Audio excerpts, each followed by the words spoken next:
Ladies and gentlemen, please give a huge hand for our very last storyteller of the evening, Michele Weldon.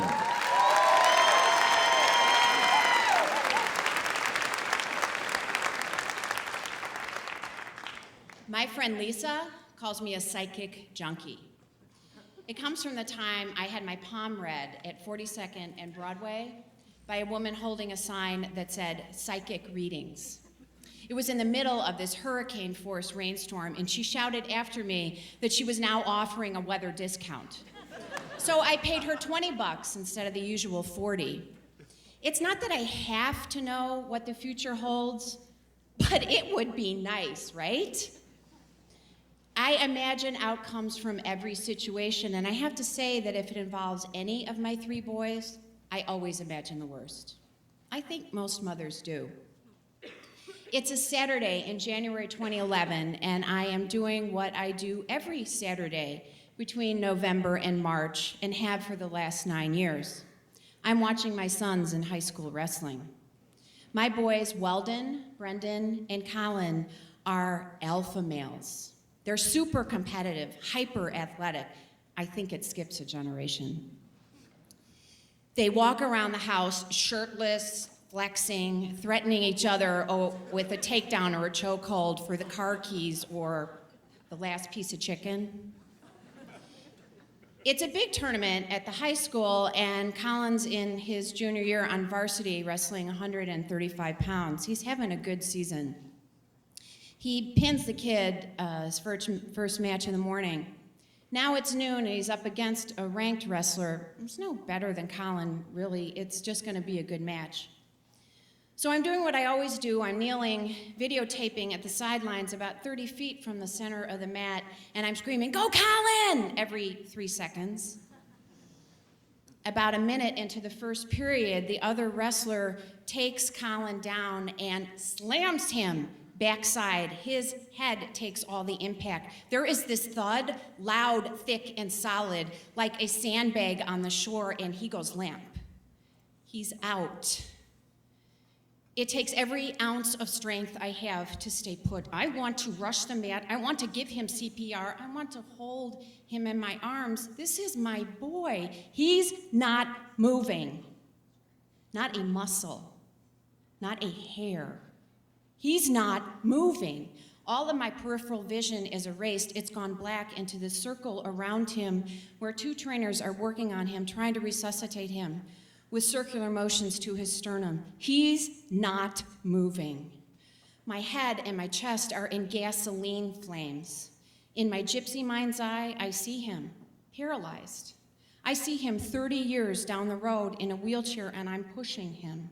He's not moving. Wrestlers are pointing, parents are mumbling. 2 minutes go by. Hail Mary, full of grace, Lord is with thee. I say over and over and over again. I have to hold my hand over my mouth so I don't scream. 4 minutes go by. Oh my God, it feels like 204 minutes. The first thing to move is his left knee. He's all right, a father says behind me.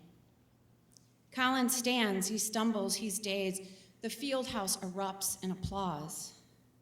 He knows his name, he knows the date, he knows where he is. The trainer walks him over to me and says, "Get him to the ER now."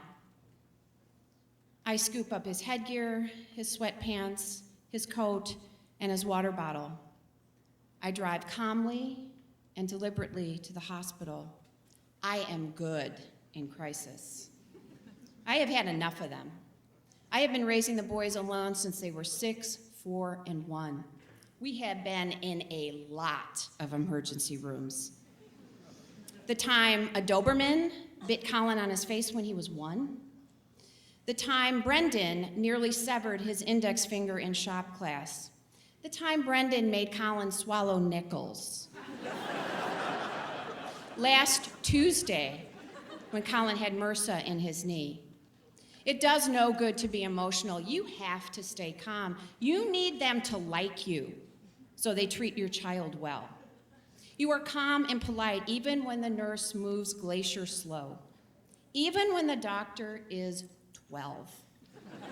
I have really great insurance.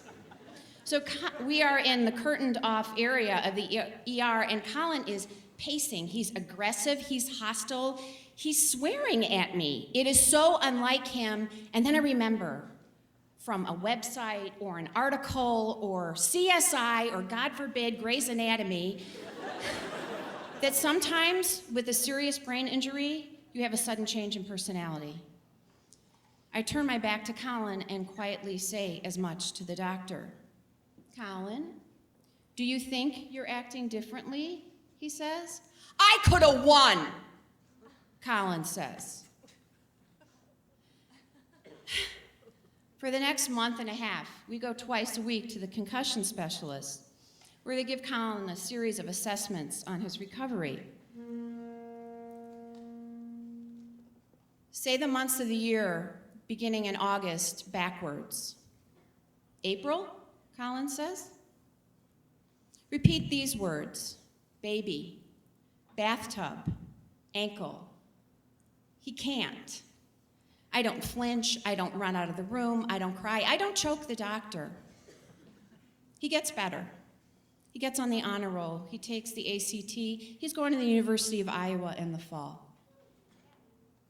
You teach your children to walk so they walk away from you.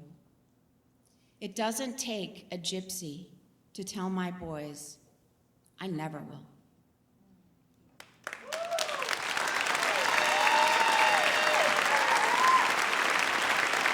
Michele Weldon, ladies and gentlemen.